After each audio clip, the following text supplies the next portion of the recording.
Welcome back, everybody. Hopefully you are well-fed, well-caffeinated, ready for the next portion of our program.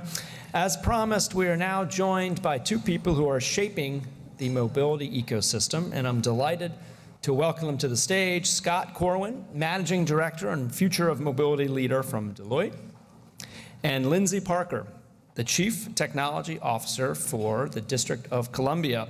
Back to chat with them is our very own Steve Clemons, the Hill's Editor-at-Large. Steve, back over to you.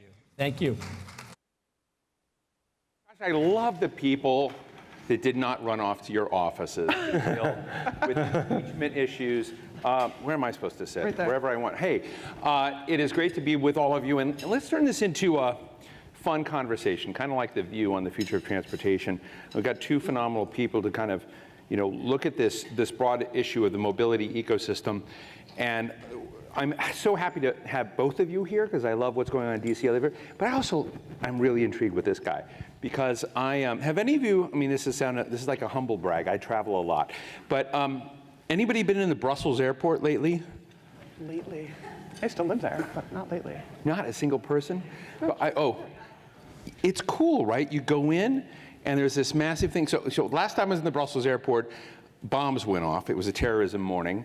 And then I was on Morning Joe and all that kind of thing. But the next time I went back, it was beautiful, gleaming security infrastructure. But the ad space that had completely taken over this airport was Deloitte on the future of mobility.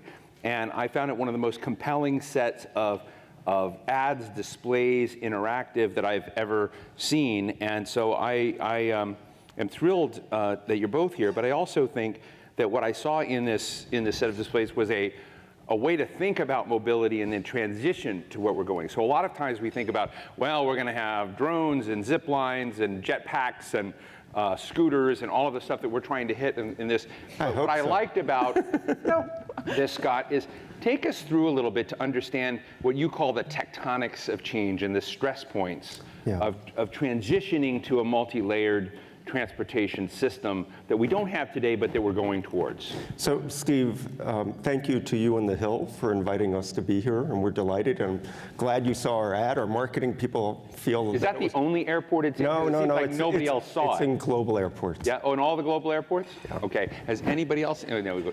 Yeah. I'm sure they've all seen it. But.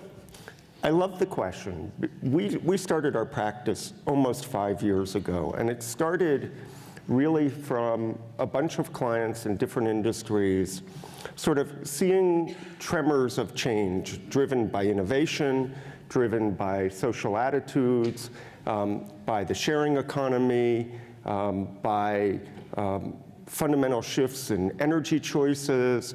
And essentially they were asking us, where's this all heading?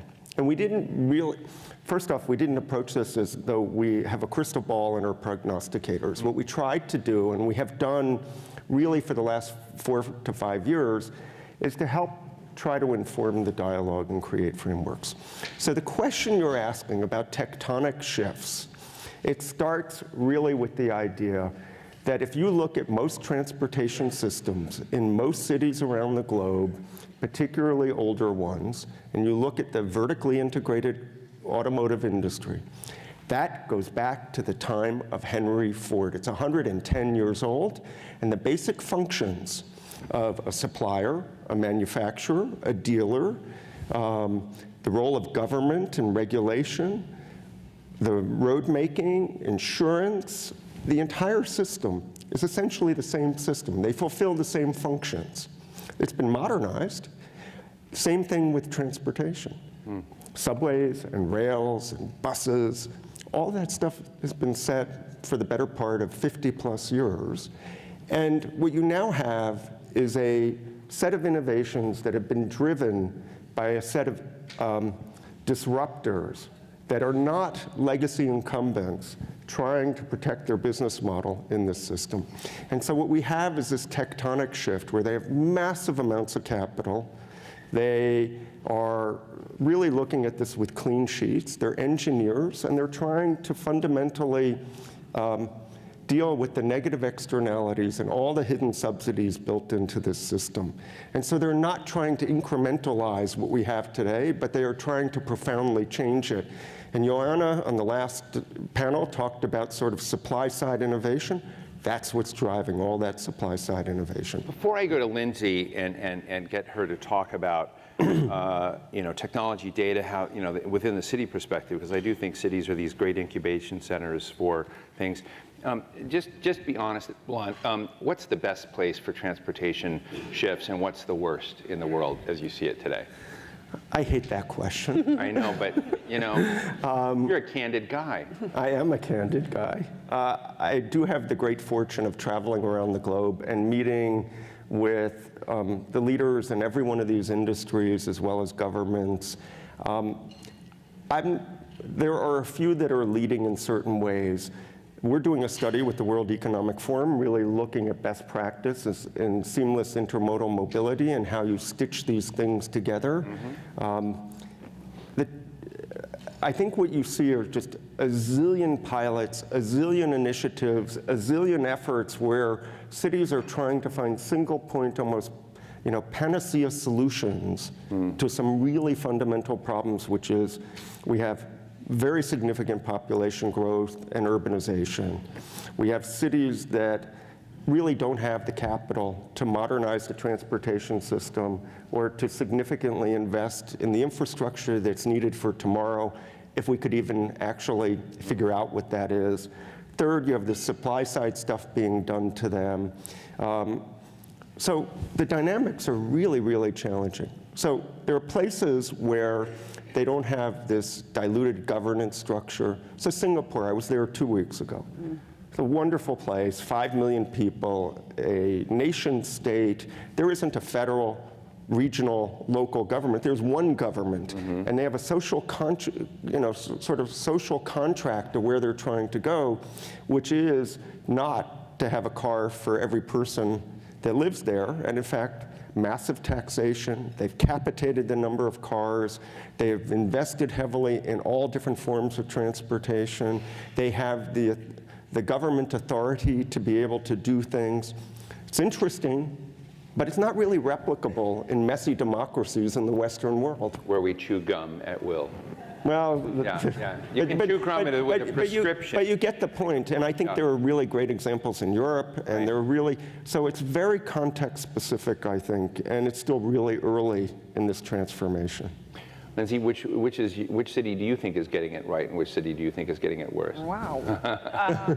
That's where we're going to start. I was going to thank you for the caveat that we can't do what Singapore is doing completely. But do we look for them? Do we look at them for really great ideas? Yes, right. They can almost create the gold standard because they're able to. But I think that I say this every day. I think I have the best job in the world because I get to work in a city, county, state. Where we have, some of that regionalism gets to, some of that bureaucracy gets cut down here. That being said, when you arrive on a plane at Dulles and you know you have a meeting downtown DC and maybe you're staying in a Maryland hotel, our seamless public transportation system probably doesn't seem that seamless to you, right? And so how do we think about doing that in a better way? And so you asked me about who's doing it right. Well, I want to say that we're going to get there. And one of the things that I'm a journalist, so I don't want to be an advocate, but I sort of feel like Washington is making some key investments and moving along the way. And I think one of the really interesting questions I think was someone there in your role, which really is not transportation, it's technology, and technology affects all of these various different factors, is how we can get smarter, better, faster, more nimble, and more fair, and deal with civil justice issues. I mean, one of the most incredible interviews I've ever done is with the former Secretary of Transportation, Anthony Fox, who would talk about, and taught me a lot, frankly, about the kind of embedded bigotry that we had in transportation decisions in the past, and where freeways were, and and like some of that exists in DC too. So I'm just interested in how does technology allow us and you to leapfrog over some of the crap that was part of DC in the past? Yeah. Okay. There's some interesting parts of that question, but I think I'm going to answer what I'm going to want. I'm going to do what I want to do. Screw you. Yeah, exactly. No, I'm going to try to be as candid as I possibly can. I think a few things. You brought up a good point. I actually, when people ask me about, where are you in sort of the smart city movement space right now, and I oftentimes say that we're pivoting from smart city 1.0 to smart city 2.0. And the reason that I say that is smart city 1.0 was this sort of death by pilot, right? Everybody came here, everybody tried everything. You ask any politician in DC and they have their favorite project, right? There was a street light, it was this, it was a smart whatever. And we tried it all. The problem is I don't think we had the governance in place and sort of the really specific goals that we were trying to meet. And so I love what Jeff is bringing to the fold, and I think you heard from him earlier today, and just being really diligent about sort of what he's focused on. But what we're really trying to do too is sort of reset some of those sort of vision goals as a government, but also as a region. Right. So the thing that I think the other reason why Smart City 1.0 didn't really kind of take off in the way that everybody thought it was going to is because of the fact that we need to bring in the other jurisdictions. And so the Greater Washington Board of Trade, the Council of Governments in the 26 jurisdictions in this area, and the consortium of universities have now linked up to put together a smart region movement. I think it's the most exciting thing that we've got going on in terms of thinking about smart cities, because it's not just us. We have to actually make sure that we're interoperable with all of these 24 bordering jurisdictions and dealing with them. 26 is the state of Maryland and the state of Virginia. So there's a lot of different folks that we've got to deal with. The first initiative that this smart region movement has taken on is to create an IT reference architecture for all of us to think about. And they've just drafted it. And I just showed it off to all the CIOs in the region, and everybody went, oh, this could help us. Right? Now I can start thinking about strategic sourcing because I get to do it at a bigger level. Now I can start thinking about some of those innovations. Do you find all the stakeholders you're dealing with hungry for this? I mean, one of the questions I've always had in this region is, what is not only the appetite for change, but the literacy? I mean, you deal with data and tech in such an advanced way that I sometimes wonder, just as a resident here of Washington, D.C., whether other parts of the government are at the level you are, or what you have to do to seduce them into playing along. So what is the appetite? What's the literacy of the different stakeholders? That's a great question. It's all over the place, is the answer. The short answer. The longer answer is, I have said a number of times that there are communities in Washington, D.C. that are afraid of technology. Mm-hmm. They're afraid of change. And that needs to be recognized by all policymakers, all leaders in the city. And I believe that I know Mayor Bowser definitely recognizes it. And one of the things that we're trying to do is make sure that we're bringing along those communities in this conversation, right? If we talk about autonomous buses, for instance, driving around the city, it would help us a great deal. The issue being, we've got a bunch of bus drivers looking to go, what are you doing to us? They're residents of the District of Columbia. We want to make sure that they see themselves as part of the future. And so doing things like on October 5th, you're all welcome, Georgia Avenue, we're going to do open streets where we're going to shut down Georgia Avenue to cars. Yay. Wow. Has this been announced? I mean, like we pretend it was. Yeah, I'm not breaking news, but I'm sorry. Mayor Bowser has already broken that herself. She's pretty good at that part. And so October 5th, Georgia Avenue comes down. So are you going to have autonomous buses?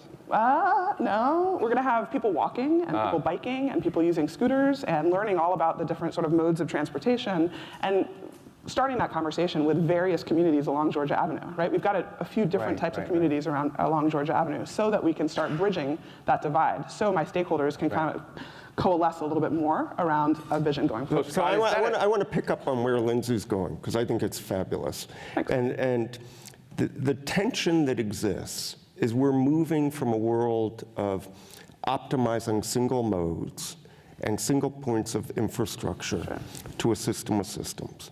There is an incredible promise on the other side of future of mobility. You sort of referenced it, which is if we can synchronize all of these different parts, we can create a mobility system in a city, in a region that's faster, that's safer, that's cleaner, that's cheaper, that's tailored to individual needs, that is more accessible and inclusive, right? And equitable. Those are incredible benefits.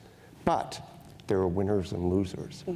And the inertial forces are quite strong. So the question is, who plays the role of the ecosystem orchestrator that brings all that together? And you have to bring all these voices in. But the system today, think about it. We lose 1.25 million people in auto fatalities on the planet, 40,000 in the United States, 1 million emergency room visits. The social costs of that are enormous. Not to mention the climate impacts of an energy system that's based on fossil fuels, right? Not to mention old infrastructure that divided communities. Anthony is completely right, right? And so, but here's a chance to sort of get over all of that. And that's where there's this really interesting kind of tension, and what we're trying to do in this study with the World Economic Forum is how do you engage the community so it's hyper-local, but also in effect try to create these much greater benefits. And there is no playbook. Scott, there is no playbook. So Scott, how do we, I asked this earlier of some of the folks in the micro-mobility space. I went to try to do, I am going to do an article for The Hill on the kind of broad side of what the policy trade-offs are in some of these transitions. That gets back to your tectonics and begin looking at, we won't get into this as much, but the 4 different modalities that you imagine in the future. But I'm sort of in the Scott Corwin utopian dream of the next mobility. What can help get there in a smart way? What winners today do you need to have to lose? And what would be the leverage points to help them lose? I'll talk about the winners. How about not the losers? So first off, I think it does start with using digital platforms and technology to connect this in ways that don't exist today. I think secondly, we have to change well-formed behavioral habits. Most of us commute the same way to work every single day, and unless there's some intervening event that forces you to think otherwise, we're creatures of habit. Right. We have a system where the public transit doesn't earn its keep on the fare box. It's highly subsidized. Quite frankly, there are legacy assets that are depreciated that need to be washed out of the system. We need to make it more fit for purpose. So we can describe what the future looks like, and we can talk about where we are, but there's a zillion pathways of how you get there. And I do think that encouraging active mobility that's healthy, giving the streets back to people, right? Things that can scale, that are kind of climate neutral or zero emissions, that create new economic opportunities. That's the other part of this whole thing, is that we don't want to build fixed routes and rail systems that we're going to be stuck with for 50 years. We're population centers and work centers. So we want to build agility into this system. So these are characteristics. They're really hard to do. I think all the micro-mobility stuff is really cool. The comments about scooters are absolutely true. So the question is, how do you, in the last panel, they talked about how do you regulate innovation? And they're all different models of, you let them all in, and then you start regulating. There's others that start with highly regulated and try to control it. Ultimately, you need incentives of the private sector to invest and to innovate. And the public sector probably has to shift from just being a regulator to a catalyst and a convener and trying to help orchestrate that ecosystem. They have to fulfill their obligations in terms of data privacy and safety. Right. No system will operate without that. That's right. I want to go to all of you in a moment, but Lindsey, I want to ask you too about this world in which you're building in the city. That one of the other currents of conversation today is in the world of data, advancing technology, Internet of Things, 5G infrastructure, and sensors everywhere. You'll be able to. Randall Stevenson has said this, that that today per square mile in the United States there are 4,000 connected devices. That's about to jump to 1 million connected devices. That's both opportunity, but it's also risk. And I'm interested in how you approach the cybersecurity, the safety sides of this, whether that's a big issue for that or where you think it's getting solved? Oh. What I do. You're good at it. You're really good. I think that if you were to ask Jeff what his number one problem was today at the Department of Transportation, it's this sort of proliferation of data. He's going to have more and more and more and bigger and bigger and bigger data and same amount of people analyzing it. So one of the things that we're working on together is thinking through predictive analytics that we can bring in, right? So whether it's machine learning, whether it's, what is it that's going to help us make sure that we've got the sensors in the right place, first of all, we're collecting the right information, and then we're analyzing it in a way that it actually tells us something that informs our policy. The issue right now is we've just got a lot of it, right? And we look at parts, and we give the mayor sort of her Vision Zero report out, but we haven't been able to, and then we got to figure out how we're going to store it, and then we've got to figure out how we're going to anonymize it in a different way than we are today. So today, historically in Washington D.C., we anonymize by block, and that's sort of just what we've done. But we've got a chief data officer that we kind of keep going back and forth on, is that enough? What else do we need to think about going forward? And so these are all sort of questions that are playing out right now. And we were looking around at other places. I got asked by the 26 CIOs that came to my office last Monday. They're like, are you anonymized enough? How are you thinking about prioritizing that transportation data? And then how are you thinking about storing it? And then how are you thinking about getting rid of it? And all things that we have sort of, I think we've gone quite far on in about 2 years as we've been looking at it, but we still have a ways to go. And the information just sort of is continuing to kind of come faster and faster. And just really fast, I was not being facetious when I said how impressed I was with your displays in the Brussels airport. Is there an online experience that people can see? How do they get there? So all of our research and podcasts and videos and all that stuff is on Deloitte.com and Deloitte University Press, Deloitte Insights. We have a massive library. No, it's far much more cool than I thought accounting firm would be. So it's like really good. Well, there are parts of us who think we're part of an accounting firm, we're part of a consulting firm. I know, just joking. But it was very cool. Anyway, let me open up the floor, yes. Right here, Adam. Thank you, Meredith. Hi, Adam Shapiro, small business owner here in DC, work with a few state highway associations. Lindsey, thanks for all you're doing for our community here.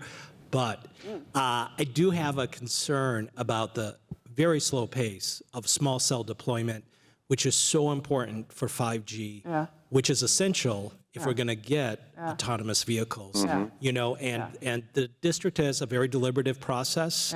It has hundreds of permits for small cells at DDOT right now, and not one has been approved. The mayor said we would see approval at about this time, and we're still at zero. And meanwhile, we look at Baltimore, Montgomery County, Charlotte, the wonderful person from Columbus, Ohio. They're leaping ahead of us. Can you help us out? No, it's definitely a conversation that Jeff and actually Andrew Trueblood, our planning director, and I we talk about it every week. Do you want us to run an article to attack someone? No, never, ever. But one thing I can say, can I say this? Yeah. I think that the federal government kind of let us down on 5G. Can I say that? Is that all right? Sorry. I did. Why not? I think that we learned a lot from the cell industry, the mobile industry, that we should have thought about before we rolled out, before we let random jurisdictions roll out 5G. And now we're going to sort of be tied to these political boundaries where you're going to walk into a different jurisdiction and all of a sudden you're going to have a different experience with your phone, much less every other device. And so I am looking forward to 6G. Provocative comments are welcome. I think that's a tweetable moment. DC, chief technology officer. Look forward to 6G. Rachel, right up here in front, and then we'll jump in the back. Sorry, Meredith. Oh well. Okay, we'll do that there, and then up to Rachel. Yes. John Quant with Ford Motor Company. Lindsey, we're working with you. Just kind of tagging off of that last question. States, municipalities have invested quite a bit in DSRC, but the only path utilizing 5G or even 6G would be CV to X. So how do you see this transition happening at a local, state, federal level to utilizing the spectrum with other technologies that are going to be 5G capable? Both use. Both. Yeah, do you want to? No, go ahead. This is your area of expertise. No, it's a great question, right? And it's something that is like weighing heavily on lots of our minds right now. I would love to throw it back to you to tell, you guys are doing some interesting work with us right now and thinking about autonomous vehicles and thinking about sort of the impact of 5G rollout on those autonomous vehicles. Yeah, I don't have the right answer, but it's something that is top of mind. Scott, can I just, just for 30 seconds, just ask you, in terms of your strategy, you're clearly a three-dimensional strategist in this area. I'm interested in how you think regions with different parts can approach this in a smart way as they're beginning to make this transition. So I can't speak to the greater Washington area other than I went to school here for a year like 40 years ago. And have you tried to hide that fact? And I've been here a zillion times, so I can't speak to here. But there are places where there's been sort of pretty good regional integration. So in San Diego, for example, the San Diego area governments is responsible for planning, managing, and operating the transportation system in the greater San Diego region. It gives them a lot of authority and funding, trying to do where you're heading, right? Ultimately, you want a provocative statement? Yeah. I think we need a 21st governance structure for managing mobility to line up with where the technology is. And today we have a 20th century model. That's right. And that's really why I'm so excited about this smart region movement. Right.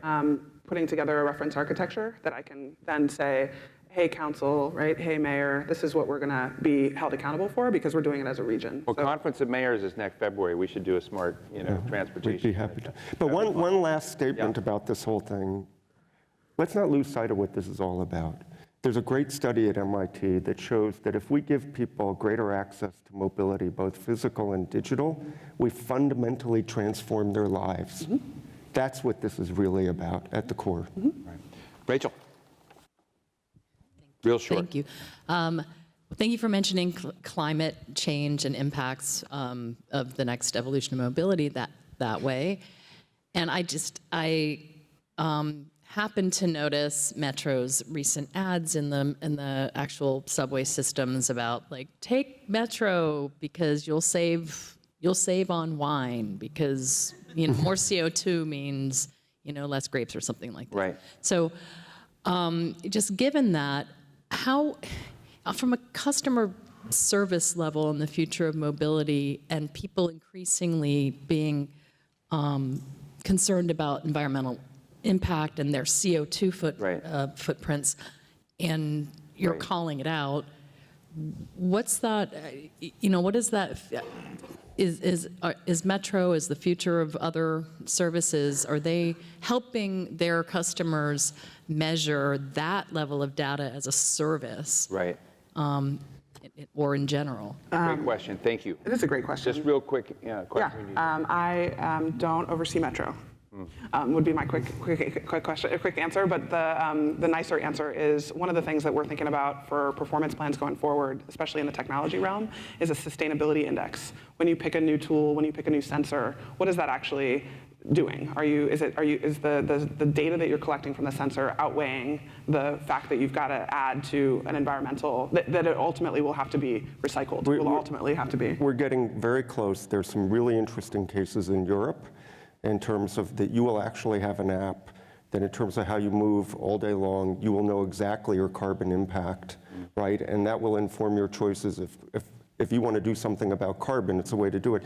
And what's driving the cause of that actually is that a bunch of the European countries and cities that are tied to the Paris Accords, they get fined. In Germany, if a city goes over its target, it gets fined from the federal government massively. So they're trying to change behaviors. And the only way you can do that is to let people have actually informed choices. So with that, I want to thank Scott Corwin of Deloitte and Lindsey Parker of the City of District of Columbia. Thank you both very much. Thank you. Thank you.